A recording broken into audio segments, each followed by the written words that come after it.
Bonjour à tous and welcome to Learn French with Vincent. This is Unité 13, leçon U. And in this lesson, we'll continue this series of videos that we've been starting, well, two videos before. And the topic is le pluriel des noms composés. And we'll take the time in this video to see something quite tricky. And I'm really sorry about that. But, well, I need to do my job and to explain or to tell you how it goes.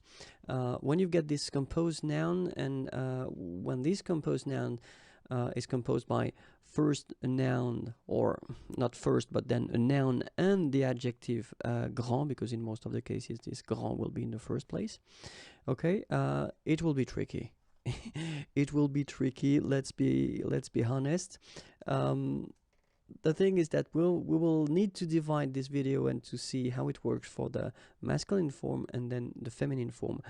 Just because when we'll see the masculine form, it's actually quite easy. It is not difficult at all, because when we've got this example like un grand-père, okay, so of course you get first this grand, and then after that you get the père. If you want to put this word at the plural form, then you will get des grands-pères, and it's actually quite simple because it will respect the rule. I mean, the thing that we saw previously, you just need to put s at the end of each words. Okay, so grand with s and then père with s, like that. Okay, so it's not really difficult, and especially if you think about that, you don't pronounce this s, so actually phonetically it's the same, grand-père here and grand-père here.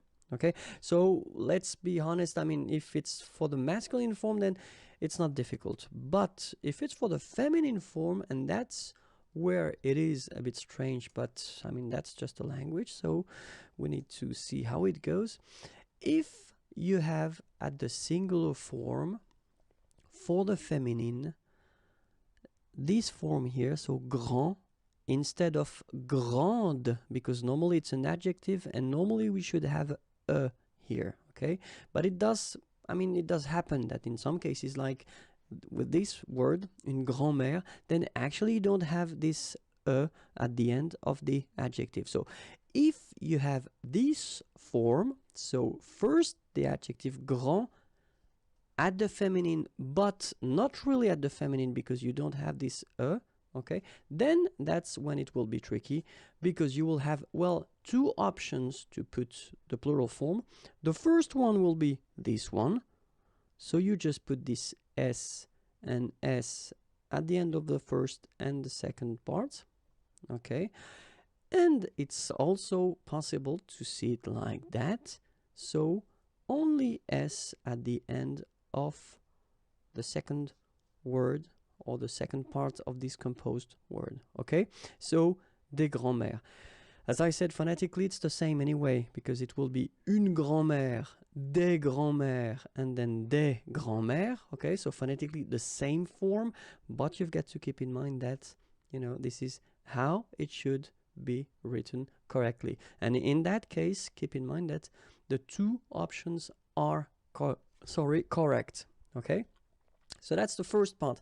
And it's also possible to see composed words or nouns with first the adjective grand, but at the feminine form, like here with grande, okay, and then duchesse. And in that case, well, not really difficult, because you just, you know, do what we've been doing so far. So you just put s at the end of the first part and s at the end of the second part. Okay, and you will get une grande duchesse, plural, des grandes duchesses. Okay, so I hope it is clear. We've got another video coming concerning that topic, because I think that we need to clarify a few things more. But then if you want more videos, then youtube.com/imagier, and then the page on Facebook is right here, and more material can be found at the following address. Have a great day. Bye bye.